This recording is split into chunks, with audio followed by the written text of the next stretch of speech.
नमस्कार, आप सभी का स्वागत है यूथ अध्ययन के चैनल में। एक बार फिर से मैं आपके बीच अब पार्ट 4 लेके आ गया हूँ। पार्ट 4 का जो पहला क्वेश्चन है कि इंद्रकिला पर्वत चोटी हिमाचल प्रदेश के किस जिले में स्थित है। अगर मैं बात करता हूँ इंद्रकिला पर्वत चोटी की, तो ये हिमाचल प्रदेश के कुल्लू जिले में स्थित है। देखिए, इंद्रकिला तो कुल्लू जिले में स्थित है। इसके अलावा कुल्लू में और कौन कौन सी पर्वत चोटियाँ हैं, तो पतालसू पर्वत चोटी ये भी हमारे कुल्लू में स्थित है। सीतीधार ये भी कुल्लू में स्थित है। उमाशिला चोटी ये भी कुल्लू में स्थित है। और इसके अलावा जैसे परागला चोटी भी कहाँ है, तो ये भी कुल्लू में स्थित है। और दियो टिब्बा बहुत बार पेपर में पूछा जाता है, दियो टिब्बा चोटी ये भी कहाँ पे, ये भी कुल्लू में स्थित है। इसके अलावा मैं बात करता हूँ अगले क्वेश्चन की, और यही क्वेश्चन जो है एलटी के टेट में आया था कि पोरी पर्व हिमाचल प्रदेश के किस जिले में मनाया जाता है। देखिए, पोरी पर्व जो है यह लाहौल स्पीति में मनाया जाता है। देखिए, पोरी पर्व तो लाहौल स्पीति में मनाया जाता है। इसके अलावा क्वेश्चन पेपर में आता है पोरी पर्व के अलावा गोची त्यौहार भी कहाँ मनाया जाता है, गोची त्यौहार भी लाहौल स्पीति में मनाया जाता है। देखिए, सिरमौर ऑप्शन में दिया है, तो सिरमौर का एक फेस्टिवल है बूढ़ा फेस्टिवल जो ये सिरमौर में मनाया जाता है, ये भी आपने याद रखना है। और एक फेस्टिवल ऐसा है जो किन्नौर और लाहौल स्पीति दोनों ही जिलों में मनाया जाता है, जिसका नाम है लोसर। तो लोसर भी आपने याद रखना है। और लोसर जो है तिब्बतियों के द्वारा मनाया जाने वाला नव वर्ष का त्यौहार है, जो कि किन्नौर और लाहौल स्पीति दोनों जिलों में मनाया जाता है। तो ये कुछ इंपॉर्टेंट क्वेश्चन है दोस्तों। वैसे तो आज साइकोलॉजी की वीडियो आने वाली थी, लेकिन किसी कारणवश साइकोलॉजी और इंग्लिश की वीडियो नहीं आ पाई है। देखिए, कल के दिन में जो है वो साइकोलॉजी, करंट अफेयर और इंग्लिश 3 वीडियो आने वाली है। तो आप तीनों ही वीडियो का इनका वेट करेगा, ये कल आएगी तीनों की तीनों वीडियो। और अगर आपको कंटेंट अच्छा लग रहे हैं तो आप इन वीडियोस को अधिक से अधिक शेयर। देखिए, ये इंपॉर्टेंट क्वेश्चन है सारे के सारे। अगले क्वेश्चन की मैं बात करता हूँ, और हिस्ट्री के क्वेश्चन की अब मैं बात कर रहा हूँ कि अहिंसा के चरम रूप का व्यवहार डैश में है। कि जो अहिंसा का जो चरम रूप का जो व्यवहार है वो किस में है, तो ये जैन धर्म में स्थित है। अगर मैं बात करता हूँ जैन धर्म की, तो जैन धर्म के जो पहले तीर्थकर है, वैसे तो जैन धर्म के 24 तीर्थकर हुए हैं, लेकिन जो पहले तीर्थकर है इनका नाम है ऋषभदेव जो है वो जैन धर्म के पहले तीर्थकर है। और 24वें तीर्थकर बहुत बार पेपर में पूछे जाते हैं। 24वें तीर्थकर जो जैन धर्म के हैं इनका नाम है वर्धमान महावीर जो है वो 24वें तीर्थकर है जैन धर्म के। देखिए, अगर मैं बात करता हूँ 24वें तीर्थकर की, तो वो कौन से है, तो इनका नाम है महावीर जो है ये वास्तविक संस्थापक भी थे जैन धर्म के। बौद्ध धर्म भी यहाँ पे दिया है, तो इसके बारे में भी थोड़ी बात कर लेते हैं। बौद्ध धर्म की जो स्थापना है, वो जो संस्थापक है इनका नाम है महात्मा बुद्ध बौद्ध धर्म के संस्थापक है। और अगर मैं इनकी बचपन के नाम बहुत बार पेपर में पूछा जाता है, महात्मा बुद्ध का जो बचपन का नाम है वो है सिद्धार्थ इनके बचपन का नाम है। अब क्वेश्चन आता है कि महात्मा बुद्ध के जीवन से संबंध किसका है, तो बैल का संबंध। किस जानवर से, तो बैल का संबंध इनके जीवन से है। घोड़े का संबंध जो है इनके गृह त्याग से है। और अगर पूछा जाएगा कि स्तूप का संबंध महात्मा बुद्ध के किस घटना से है, तो स्तूप का संबंध जो है वो किससे है, तो स्तूप का संबंध है इनके मृत्यु से। अगर मैं बात करता हूँ इनके जन्म की, तो इनका जन्म हुआ था लुम्बिनी में। याद रखना, इनका जन्म कहाँ हुआ था, लुम्बिनी में हुआ था। ये भी मोस्ट इंपॉर्टेंट है। अगर मैं अगले क्वेश्चन की बात करता हूँ कि चंद्रगुप्त मौर्य ने नंद के अधिकार को डैश में समाप्त कर दिया, कि जो चंद्रगुप्त मौर्य था इसने नंद के अधिकार को डैश में समाप्त कर दिया था। इसका राइट आंसर आएगा मगध। तो चंद्रगुप्त मौर्य ने जो नंद के अधिकार को मगध में समाप्त कर दिया था। देखिए दोस्तों, चंद्रगुप्त मौर्य के गुरु बहुत बार पेपर में पूछ लिए जाते हैं। चंद्रगुप्त मौर्य के गुरु का नाम था चाणक्य इनके गुरु का नाम था। और चाणक्यों के को ही कौटिल्य के नाम से भी जाना जाता है। देखिए, अगर मैं बात करता हूँ भारत में कुछ महाजनपद भी थे। भारत में जो है वो 16 महाजनपद थे। 16 महाजनपदों में से जो सबसे प्रमुख जनपद था वो था मगध महाजनपद। अब क्वेश्चन दोस्तों आता है कि जो अपना मगध महाजनपद है इसकी राजधानी कहाँ पे थी, तो मगध महाजनपद की जो राजधानी थी वो थी राजगृह। कहाँ पे थी दोस्तों, राजगृह जो है वो मगध महाजनपद की राजधानी थी। उसी तरह गांधार महाजनपद की राजधानी पूछ ली जाती है। गांधार महाजनपद की राजधानी थी तक्षशिला। कहाँ पे थी दोस्तों, तक्षशिला जो है वो गांधार महाजनपद की थी। अब अवंती महाजनपद की जो राजधानी थी वो थी उज्जैनी। ये भी आपने याद रखना है, अवंती महाजनपद की जो राजधानी थी वो अवंती। अगले क्वेश्चन की मैं बात करता हूँ यहाँ से, मयूर सिंहासन पर बैठने वाला अंतिम मुगल सम्राट कौन था। देखिए, ये क्वेश्चन मैं आपको पहले भी बता चुका हूँ कि जो मुगल जो ऐसा मुगलों का ऐसा बादशाह जो मयूर सिंहासन पे जो अंतिम बार बैठा था, तो इसका नाम था मोहम्मद शाह। देखिए दोस्तों, एक नादिर शाह थे, और नादिर शाह ने जो है आक्रमण किया था भारत, और इन्होंने जो है वो मोहम्मद शाह को हराया था, और जो ये मयूर सिंहासन को जो है वो यहाँ से ले गया था। अगर मैं बात कर ऑप्शन में औरंगजेब दिया है। औरंगजेब जो है वो शाहजहाँ के पुत्र थे, ये भी क्वेश्चन पेपर में आता है। अगर इस मुग़ल साम्राज्य की मैं बात करता हूँ तो मुग़ल साम्राज्य की जो नींव है वो बाबर के द्वारा 1526 में की गई थी, और 1526 में इसने पानीपत की पहली लड़ाई भी लड़ी थी, ये भी आपने याद रखना है। टीजीटी आर्ट्स उतना आसान आने वाला नहीं है, इसलिए मैं अब अच्छे अच्छे क्वेश्चन आपके बीच ला रहा हूँ। आप इन सभी क्वेश्चन को पढ़े तभी आपका फ़ायदा होने वाला है। देखिए क्वेश्चन ये भी आ सकता है कि पहला अंग्रेज़ कौन था जो भारत आया था, या क्वेश्चन आ सकता है कि कैप्टन हॉपकिंस किसके दरबार में भारत आए थे। कैप्टन हॉपकिंस जो है पहले अंग्रेज़ थे जो भारत आए थे, और ये भारत आए थे जहांगीर के शासनकाल के समय।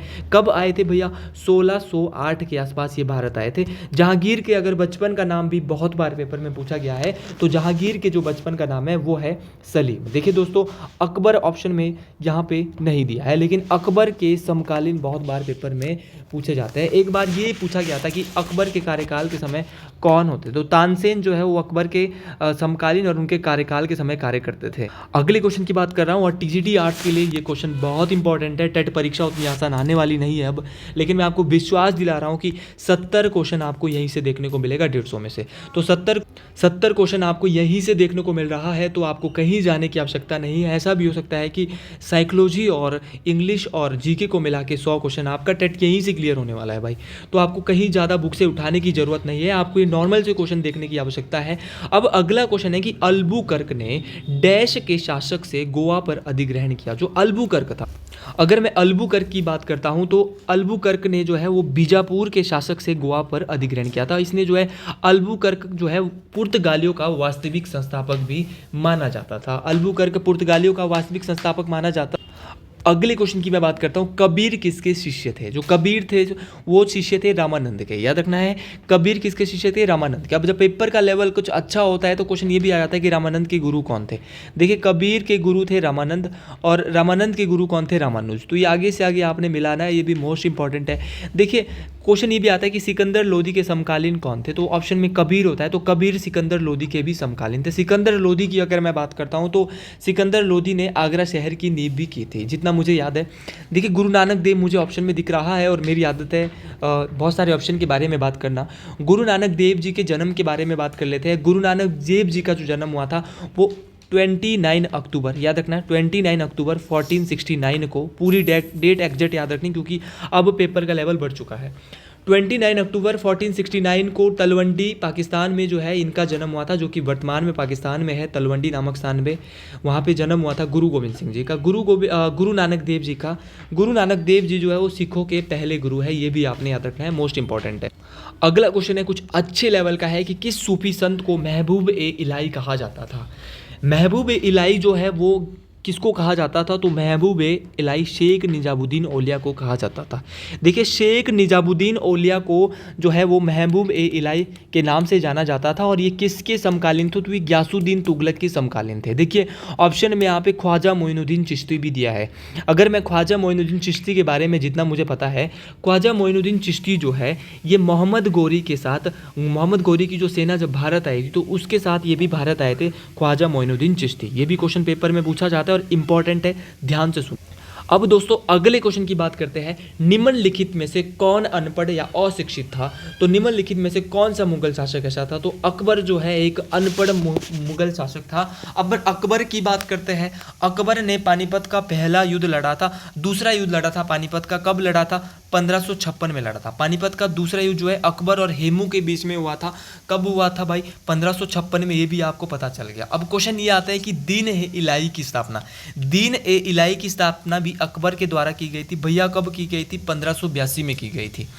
क्वेश्चन ये भी आता है कि नवरत्न किसके शासनकाल में होते थे? नवरत्न होते थे अकबर के शासनकाल में, ये भी आपने याद रखना है, मोस्ट इंपॉर्टेंट है।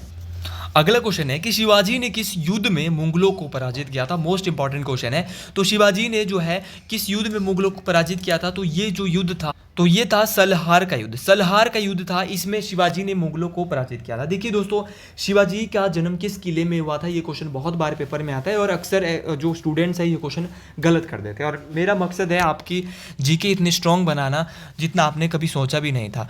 तो अगर मैं बात करता हूँ शिवाजी के जन्म की, तो शिवाजी का जो जन्म है वो शिवनेर किले में, कहाँ पे हुआ था दोस्तों? शिवनेर किले में जो है वो शिवाजी का जन्म हुआ था। अब शिवाजी की माता का नाम अगर पेपर में पूछा जाएगा तो शिवाजी की माता का नाम था जीजाबाई, याद रखना क्या नाम था, जीजाबाई इनकी माता का नाम था और इनके पिता का नाम था शाहजी भोसले। पिता का नाम क्या था, शाहजी भोसले, और माता का नाम था जीजाबाई। और शिवाजी के समय ही पुरंदर की संधि भी 1664 में हुई थी, ये भी आपने याद रखना है। अगला क्वेश्चन है कि वो प्रथम यूरोपियन कौन था जो व्यापार के लिए भारत पहुंचे। देखिए प्रथम यूरोपियन जो वो पुर्तगाली थे। पुर्तगाली सबसे पहले भारत में आए और सबसे बाद में भारत से गए। देखिए पुर्तगालियों का जो गोवा में जो है सबसे लेट तक जो है वो शासन रहा था। पुर्तगालियों में सबसे पहले भारत कौन आया था, मोस्ट इंपॉर्टेंट क्वेश्चन है, ध्यान से सुनना है। सबसे पहले भारत जो आया था, ये आया था वास्को डी गामा। क्या नाम था इसका, Vasco D gamma. Vasco D gamma जो है ये 1498 में भारत आए थे। अब ये भारत तो आए थे लेकिन सबसे पहले कहाँ पे आए थे, एग्जामिनर तो ये भी पूछता है। तो ये सबसे पहले भारत आए 1498 में, तो ये केरल के कालीकट के समुद्र तट पर आया। वास्को डी गामा जब भारत आया तो कालीकट के जो कालीकट बंदरगाह है वहाँ पर समुद्र तट पे जो वास्को डी गामा है वो भारत आया था और पहला पुर्तगाली था भारत आने। अब दोस्तों अगले क्वेश्चन की बात करते हैं। अगला क्वेश्चन है कि चित्तौड़ में विजय स्तंभ किसने बनवाया। जो चित्तौड़ का जो विजय स्तंभ है उसको किसके द्वारा बनवाया गया था। तो चित्तौड़ का जो विजय स्तंभ है इसको राणा कुंभा के द्वारा बनाया गया था। देखिए राणा कुंभा ने पहले विजय स्तंभ क्यों बनाए थे, जब जो है कोई जीत मिलती थी तो राणा कुंभा को जब जीत मिली थी, कहाँ की जीत मिली थी भैया। देखिए पहले तो राणा कुंभा के बारे में ही मैं बात करता हूँ। राणा कुंभा जो है ये मेवाड़ के राजा हुआ करते थे और इन्होंने जब मालवा और गुजरात में विजय पाई थी तो इन्होंने क्या बनवाया था भैया, क्या बनाया था, इन्होंने विजय स्तंभ बनाया था। ये भी आपने याद रखना है। और कहाँ बनाया था, चित्तौड़ में। बनवाया कब था ये भी मैं आपको बता देता हूँ। तो ये बनवाया था 1448 में। अगले क्वेश्चन की मैं बात करता हूं, किसने सिखों को एक सामरिक जाति में परावर्तित किया। तो किसने सिखों को सामरिक जाति में परावर्तित किया था, तो इनका नाम था गुरु गोविंद सिंह। गुरु गोविंद सिंह सिखों के 10वें गुरु थे और इनके द्वारा ही खालसा पंथ की स्थापना भी की गई थी, मोस्ट इंपॉर्टेंट। और गुरु गोविंद सिंह जी का जो गुरुद्वारा है वो कहाँ पर है, ये आप कॉमेंट बॉक्स में ज़रूर बताएंगे। अगर मैं सिखों के पहले गुरु की बात करता हूं तो सिखों के जो पहले गुरु थे इनका नाम था गुरु नानक देव। गुरु नानक देव सिखों के पहले गुरु थे। अगर मैं बात करता हूं सिखों के दूसरे गुरु की, तो सिखों के दूसरे गुरु थे गुरु अंगद देव। गुरु अंगद देव जी के बारे में अगर मैं बात करता हूं तो गुरु अंगद देव जी के द्वारा गुरुमुखी लिपि का जनक भी इनको कहा जाता है, ये भी आपने याद रखना है। और गुरु ग्रंथ साहिब का संकलन, ये क्वेश्चन बहुत बार पेपर में आया है कि गुरु ग्रंथ साहिब का संकलन किस सिख गुरु के द्वारा किया गया था, तो ये गुरु अर्जन देव के द्वारा किया गया। अगर आपको मेरा जीके की सीरीज पसंद आ रही है तो आप जय श्री राम का नारा जो है वो जरूर कमेंट बॉक्स में लगाएं, ताकि महादेव की कृपा आपके ऊपर, जय श्री राम की कृपा जो है वो आपके ऊपर लगातार बनी रहे और यही क्वेश्चन जो है वो टेट परीक्षा में पेपर में देखने को मिले। क्योंकि एलटी और जेबीटी का जो हमारा टेट हुआ था उसमें सेम जीके के क्वेश्चन देखने को मिले थे। जो हमारी सीरीज है वो जो लगातार चल रही है ये आपके साथ आपके लिए बनाई जा रही है स्पेशल टेट परीक्षाओं के लिए। अब अगला क्वेश्चन है कि सांची का महान स्तूप कहाँ है। अब साइकोलॉजी के नोट्स लेने हैं तो ये मेरा नंबर है, साइकोलॉजी के नोट्स बिल्कुल अवेलेबल है इस नंबर पर, तो आप बिल्कुल इस नंबर पर व्हाट्सएप पे टेक्स्ट कर सकते हैं। जीके के नोट्स बिल्कुल मैं फ्री आपको दे रहा हूं, लेकिन ये फ्री वाले जो है वो 8 बजे के बाद मैसेज करें, 8 से 10 बजे के बीच में। सांची का जो स्तूप है ये कहाँ पर स्थित है, तो ये मध्य प्रदेश में है। किसके द्वारा बनवाया गया था, मोस्ट इंपॉर्टेंट क्वेश्चन है, तो अशोक के द्वारा बनवाया गया था। स्तूप का जो संबंध है वो बौद्ध धर्म में मृत्यु से बताया गया है। देखिए दोस्तों ये मध्य प्रदेश में स्थित है, मध्य प्रदेश में स्थित है। इसको यूनेस्को में भी शामिल किया गया था। कब शामिल किया गया था भैया, 1989 में शामिल किया गया था। सांची के स्तूप जो है मध्य प्रदेश के भोपाल में स्थित है। अगर मैं बात करता हूँ सांची का स्तूप किस नदी के पास है, तो ये बेतवा नदी। बेतवा किसकी सहायक है, यमुना नदी की सहायक है। और यमुना खुद किसकी सबसे बड़ी सहायक नदी है, तो यमुना गंगा की सबसे बड़ी सहायक नदी है, ये भी आपने याद रखना है।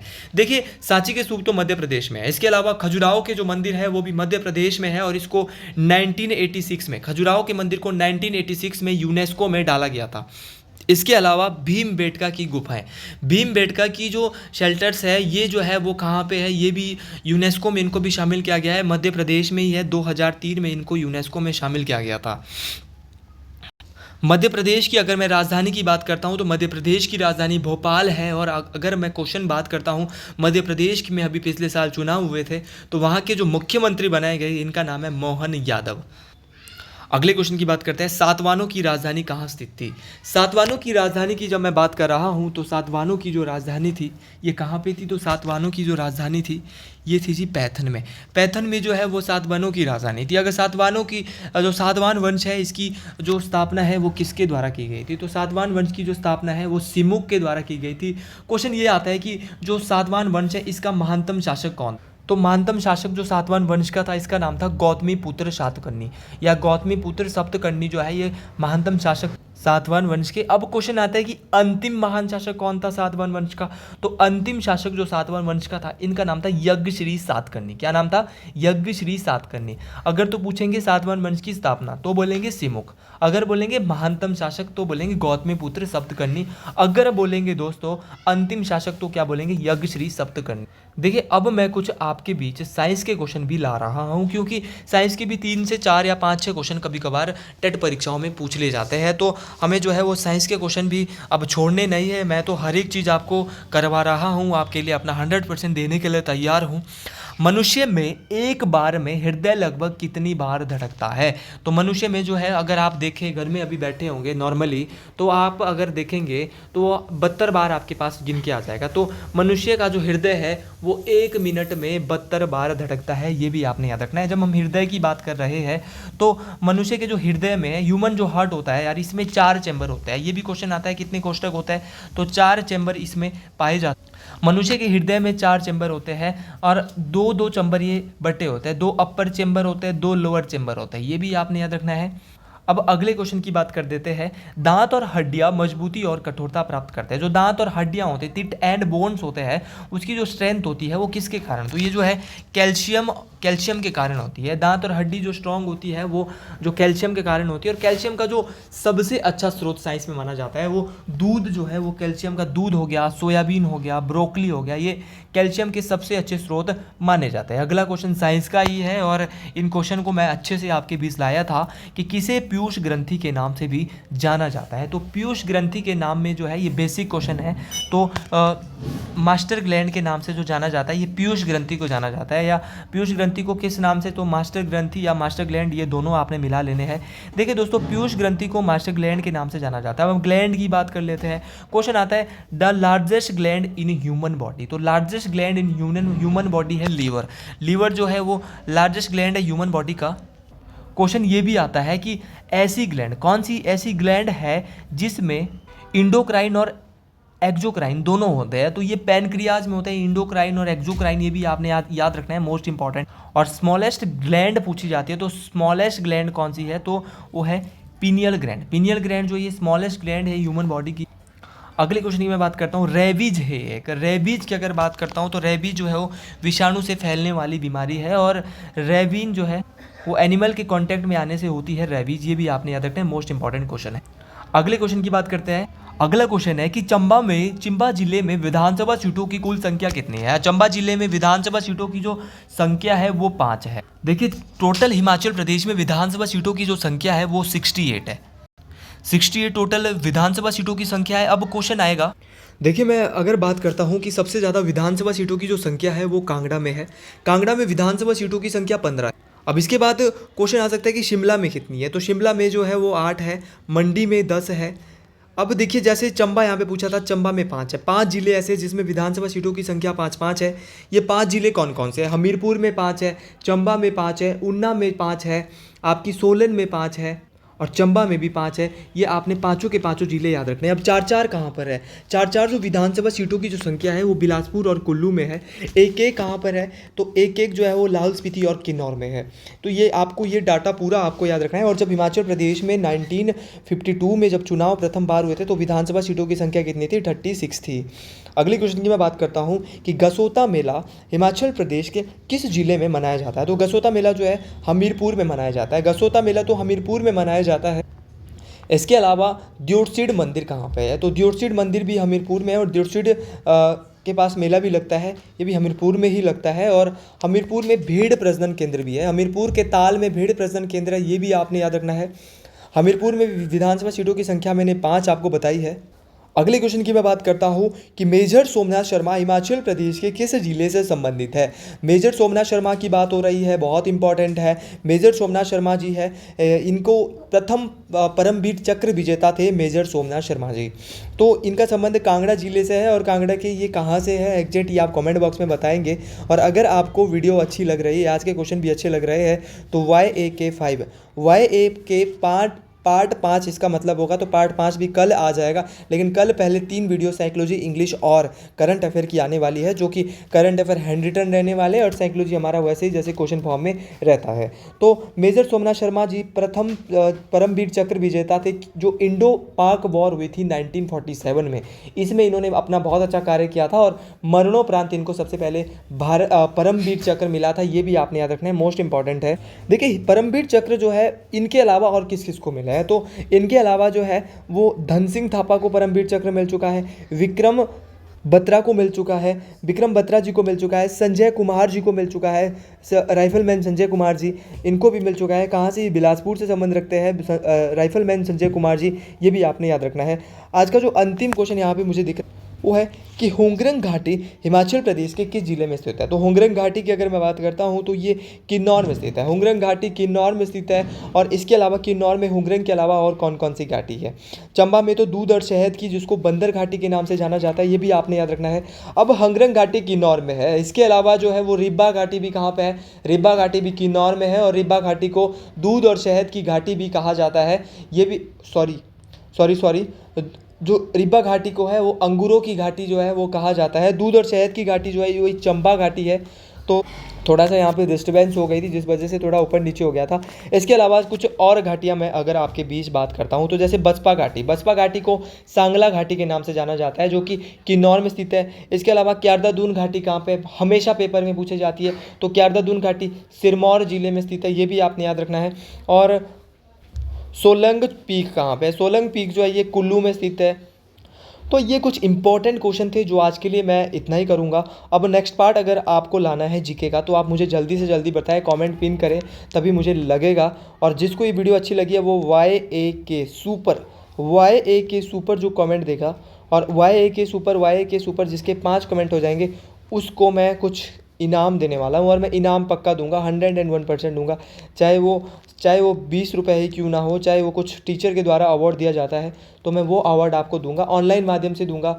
मैं पार्सल भी करवा सकता हूँ, जिसके YAK सुपर के नाम से 5 कमेंट मेरे पास व्हाट्सअप में आएंगे, लेकिन कंटिन्यू ही आने चाहिए।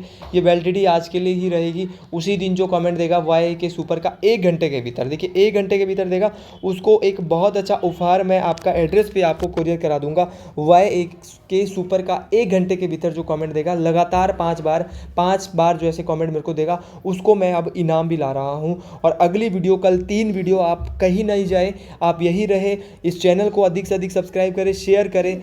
आपके बीच ही मैं रहूँगा। कल करंट अफेयर, कल साइकोलॉजी और कल इंग्लिश की वीडियो आ रही है। धमाका कल होने वाला है।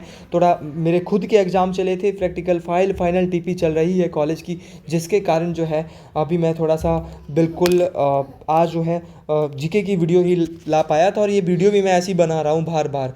तो आज के लिए इतना ही। जय हिंद, जय हिमाचल प्रदेश, हर हर महादेव आपके ऊपर कृपा हमेशा बनाए रहे।